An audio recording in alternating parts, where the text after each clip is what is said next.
The stunning Highlands of Scotland are once again our backdrop as we make a flying visit to the Isle of Skye. Now, as you know, Skye is a place where you can spend days and days exploring, so why are we engaging in a 10-hour round trip when we're only going to be able to spend a couple of hours on the island? That must be something to do with Parkrun. So all aboard Daisy, our DIY camper van, as we pick up the story in Glenshiel.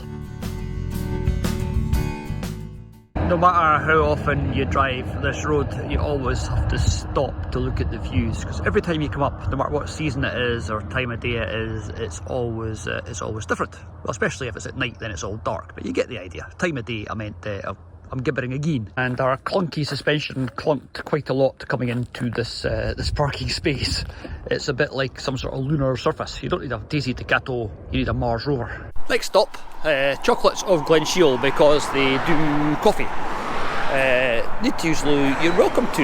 Our facilities are fully covered by the Highland Comfort Scheme. That sounds like a great idea. Highland Comfort Scheme is like public toilets where there are no public toilets.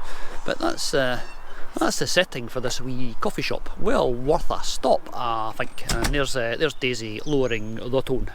There was a wee lassie who swallowed a midgie. The midgies usually bite people, not the other way around.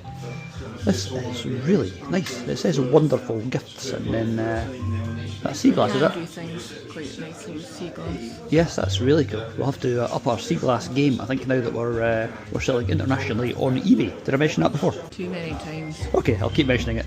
That's a lot of chocolate. I'm on the healthy diet, obviously, because I'm having the tiffin and a coffee, and Bex is on the even healthier diet. She's only having a coffee. He started making chocolate when he was 14 and watched lots of YouTube videos on how to make chocolate. Then he bought this old petrol station and turned it into a nice visitor centre.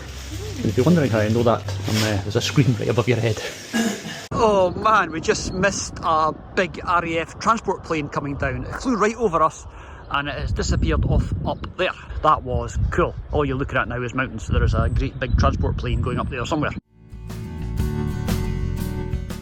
We've made it literally about half a mile up the road from the little chocolate place, Finlay's little chocolate shack. That was really, really nice, and did a bit of an emergency stop because, well, yeah, I'll show you in a second.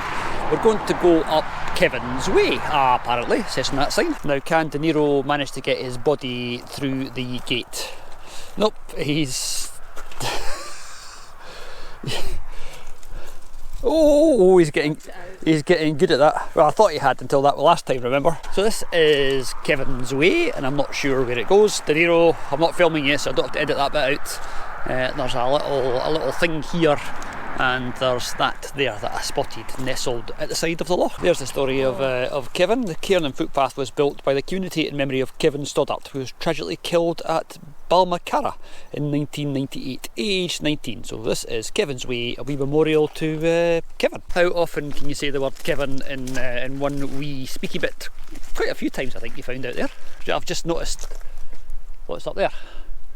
I'm guessing that might be one of those memorial things that we never ever look at because nobody's really interested. And you're not going to believe this, but even the brown coat has come off. It is nice and warm, and you don't actually need a coat. This is it's actually quite warm. Might have to take my jumper off. We'll have that wee house over there, the white one. Well, we could buy the white one and the one next to it, and that could be our house, and that could be our B&B. Yeah, that'd be lovely. Yeah, so when people want to come across and visit us, they can we can give them good priced accommodation. That would be nice, wouldn't it? Yeah, better than working for a living, eh? Yeah. So down there is the new burial ground, which has got some people sitting in it. So I'm not going to talk too loud. This is what we're here to see. This is obviously the old burial ground with its roofless church. What a nice place to come and remember your relative. What an amazing, yeah, what a place to end up with. That is. You're buried in there, and you're, for want of a better word, facing that. Although you're not actually facing anything, but you know what I mean. It's very pretty. What a cracking little view. And yeah, there's our favourite sign. Well, apart from a sign that says free ice cream or something, that would be our favouriteest sign. The older part of the graveyard. Not walking down this direction for any particular reason. Oh, hello, Private McRae of the Seaforth Highlanders from 1915.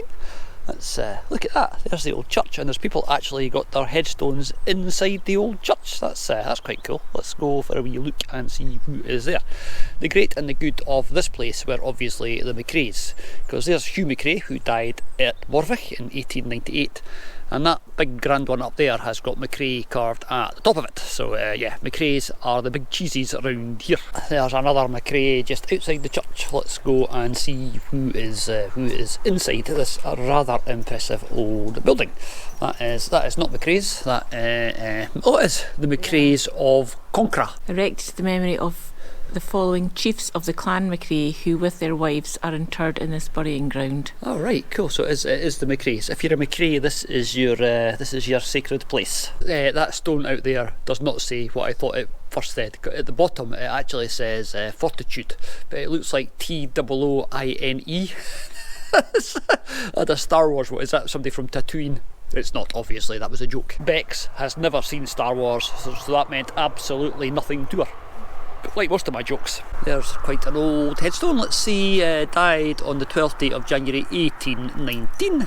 Wow, so it's Christopher, oh, guess what? It's a McCrae. Justly and truly regretted. I love all these really old graveyards where you get these. We've seen them on a lot of the Scottish Islands as well. There's just little stumpy stones that were once grave markers for people. Now I wonder how far back they go, you know, 1700s, 1600s, no idea. But there's a few of them dotted about in this graveyard. Sorry, that was a burp there. I had a really nice chocolate cake from the little chocolate factory, but unfortunately it is now repeating on me. Look at the sunlight reflecting off the water over. This place is absolutely stunning. If I was really organised I could even tell you where we are, but I don't know. It might be Glenshiel, but I'm not 100% sure. Or even 50% sure. As a wee aside, as you know, we like getting comments and we try to respond to all the comments that we get, but somebody commented saying that Nero looked malnourished. Well, I can assure you that he's not. Whenever we take him to the vet, he's quite happy with him. He's supposed to look like that. He's a greyhound. If he's malnourished, he is the heaviest and the best fed malnourished dog in the world. There you go, that is 32 kilograms of sniffing malnourishment there. De Niro, don't you dare. Good boy. So many interesting big grave slabs lying here. There are like a lot more bodies buried here than there are gravestones standing today. But I think what we need to do now, because this is all so stunning, is go and have a wee shot with the drone. Here's something I've never seen before. It's not this side of the stone. That's actually probably a bit legible, but a lot of it's flaked away. But on the back we have an advert for the person that carved it, engraved by E. Cameron Balachkelach. I don't know where that is, but anyway, there's an advert for the engraver. And that sign at the gate did say Commonwealth War Graves, plural. So here's another one over here. I'm not going to witter, I'm going to now do an emlet. An emlet? Yeah, I'm going to do an emlet.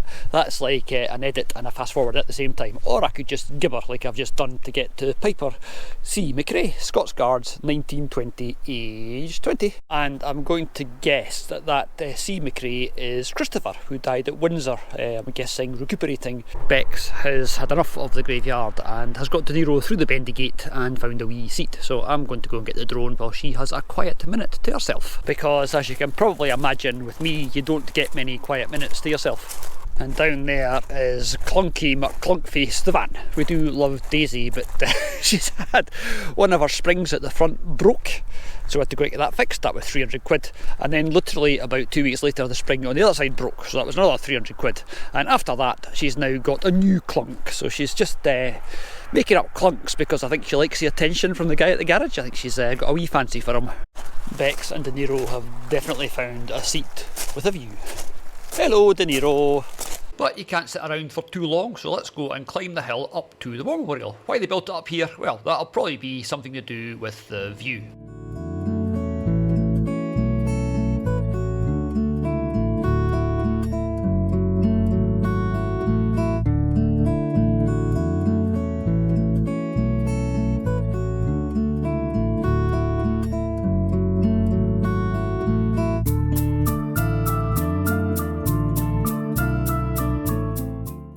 We're taking the scenic route down. You'll be fine, and if you're not, it'll be hilarious. So win-win.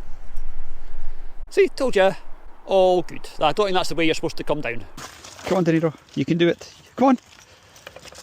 Bend in the middle. There we go. Good boy. We've had a bit of an emergency stop because I said, ooh, goats, and Bex doesn't believe me. So we've just turned round to go back with the goats. They were just standing down here. There's nobody behind me, as you just saw in the mirror, so yeah, let's go and say hello to the goats. I told Bex there were animals on the road. She said, is this just an excuse for another deer joke? And I said, you've got to be kidding. I'm hilarious, me, hilarious. Come for the history, stay for the jokes. Bex is trying to attract the attention of the goats using gravy bones. That is the famous feral goats that live in this part of the world. There are loads of them and there's a bus going past, so I'm going to lose you for the here. Right, there goes the bus. There's a car coming down the hill, so be equally careful. And over here are the goats. We are Bex. We've never looked more like tourists. Mum, there's weirdos with a camera. How cute are you guys, eh? Well, yeah, they're all going to wander off now. At least none of them have pooped themselves. I know I'm going to get run over. I'm just trying to... Right, I think you could all stand still for a second. Right, I think you could all... Nope, not interested in standing still for a second. I want to keep going that way. Okay, we're not going to harass you anymore. Slightly concerned, there appears to be a chicken caught under Daisy. It can't possibly be any more funny noises from the suspension. It must be a chicken.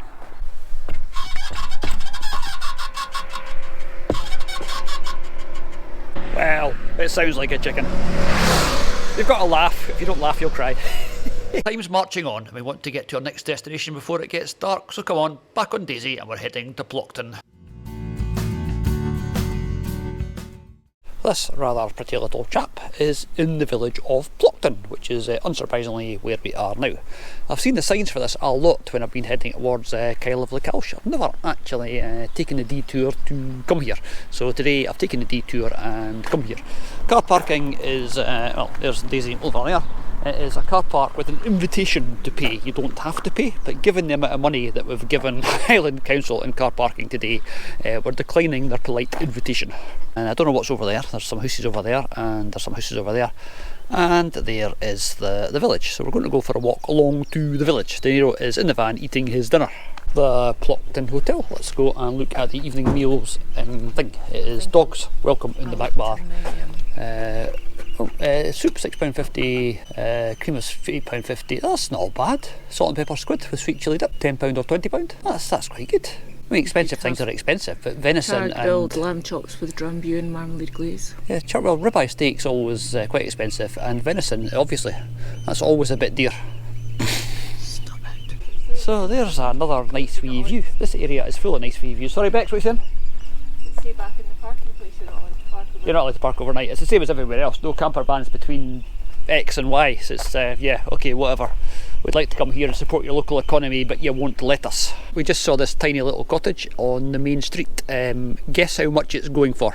250,000? Dearer? 300? You're joking? I'm not. £350,000? No. £370,000.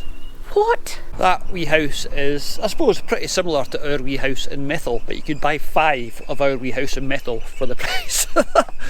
Sorry, that's quite a lot of money. This area must be worth more than I thought. That's a really smart castle on that side of the water as well. I don't know what it is or where it is. We will try to find out and probably forget as usual.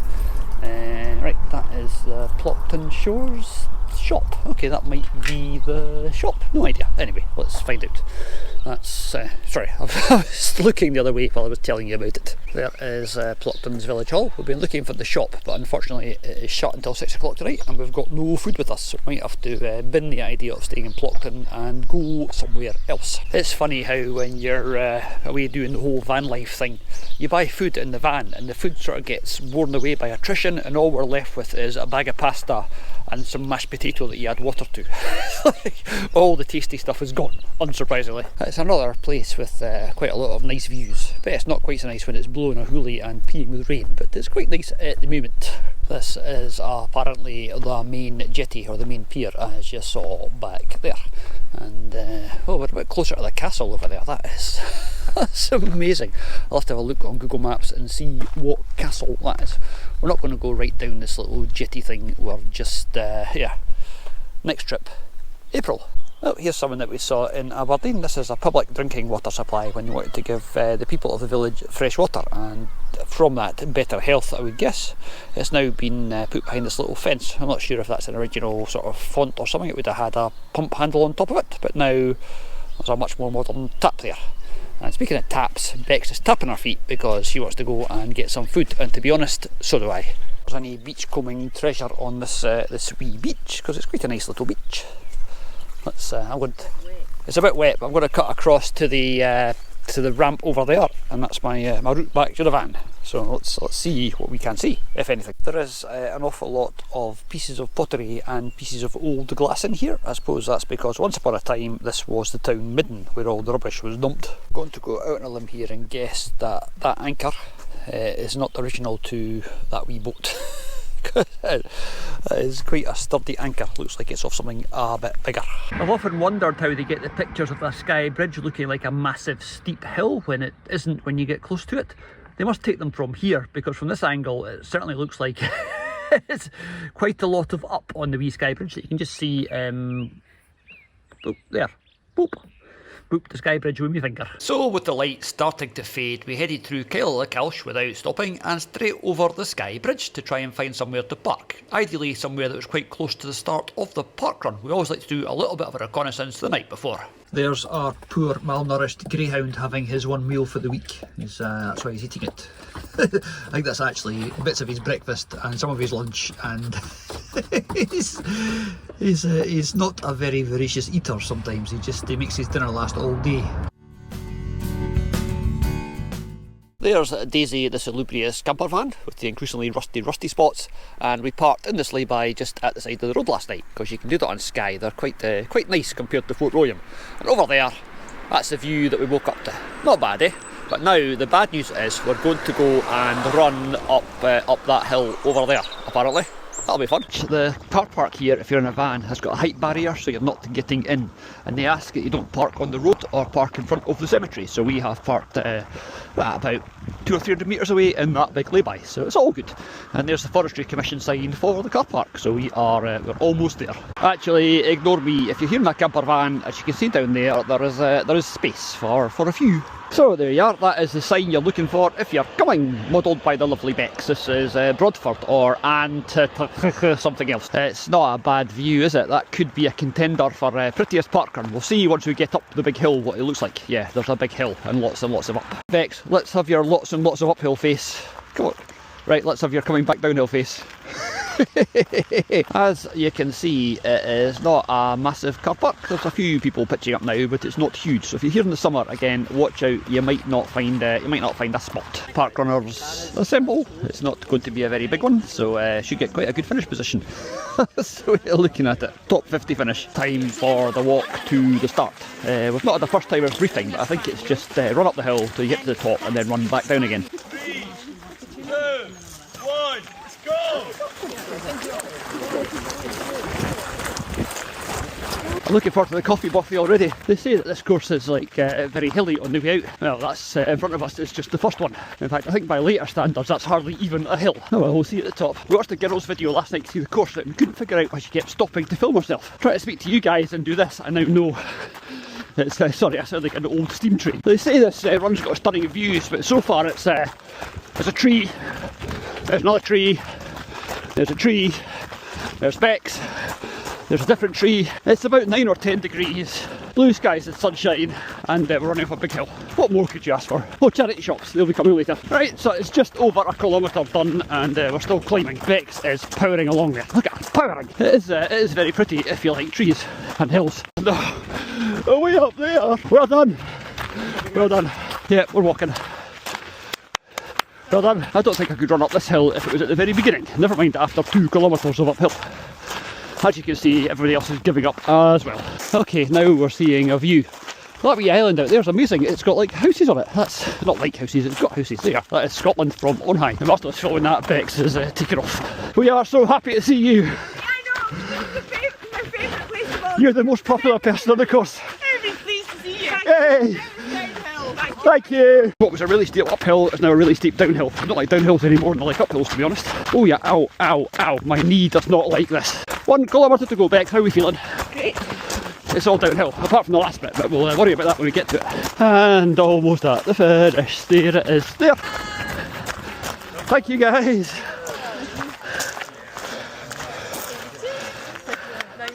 Thank you. Well done. There's much more to parkrun than just driving massive distances to run 5k. Oh yes, there's also the coffee afterwards, and here in the coffee bothy you are supervised by this little chap whose waistcoat says "Do not feed." And just along the road from the coffee bothy, this is the Blytheswood Care charity shop, which we've driven past again a lot of times. This is the first time we've actually gone past when it's been open, so it'd be rude not to go in for a wee look. As you probably know already, we love these little charity shops that are not part of a big chain in a big city, because they're always just such a nice local friendly feel, and this was no different. This was a lovely wee shop. I quite fancied this red Nike t-shirt, which I thought was quite nice, until Bex pointed out to me that it was actually a child's size. I couldn't see properly because I had the wrong glasses on, so yeah, good job I didn't buy that. I did put the proper glasses on for a look round the toy department though, because that's always quite nice. It's nothing to do with buying and reselling, it's just the fact that I like toys. That's probably all it is, I have to confess. But the clothes and the toys are all very well, but the pièce de résistance, the creme de la creme of this charity shop, was the book section. I've never seen so many specialist Scotland books anywhere in my life. It was so cool. Could quite happily have spent quite a long time perusing these. I was very tempted by this. But time's against us. It's time to head off for the first stop of our non-stop drive home. Well, goodbye for now, Isle of Skye. That's our wee flyby visit done. We were on the island for a whole sort of 9 or 10 hours. That is the Skye Bridge, as you probably know already, Lochalsh Hotel, and behind me, I was wondering what the noise was. That's obviously the railway station. So if you want to get to Skye by train, you can get to Lochalsh and then walk or cycle or whatever. Apparently it's a really nice railway journey, but we've never done it. It'd be nice to do the train journey, but it's not that easy with a greyhound, is it? Yeah, I don't think he'd travel that far very well. Anyway, let's go and have a look around the Isle of Lochalsh. Yay! There's the lifeboat house, obviously, with the lifeboat tucked up safe inside. And there's there's half a torpedo. Let's go and have a look at the half a torpedo. Right, it is indeed half a torpedo, supplied by an organisation called the Butec, which are like defence people in the UK. I think they're attached to the government in some way that I'm not entirely sure of. But that's it. That's quite cool, isn't it? A big torpedo. Cool array of buildings up there behind that big pole. One sort of slopes out the way, one is pointy. That is pointy and slopey is the technical terms for those. Yeah, I'll shut up now because Bex is heading this way. We believe there is a charity shop here somewhere. We're out and about doing all this van life and parkrun nonsense. There's two things that we like to find. There is charity shops, and there is facilities with hand washing and hot water and stuff. And this is the reason we stopped. And I'm going to try and say Lochalsh. It's taken me 4 attempts so far, but it's a Lochalsh Reuse and Recycle Hub. It's another one of these social enterprises that do a lot of good in their own little community. So when you're paying to use the facilities, you're also helping to support these guys and the very good work that they do. Found anything exciting? Quite well stocked, isn't it? I like the idea they've got the wee community fridge as well, where all the food's free. You can just help yourself to what you want, for people that obviously, yeah, you know what it's for. I thought those were Dr. Martens, but they're not. Not quite sure what else there is to see in Isle of Lochalsh. We've just been to the charity shop and I bought one thing that I'll show you a wee bit later. It's quite a nice coat.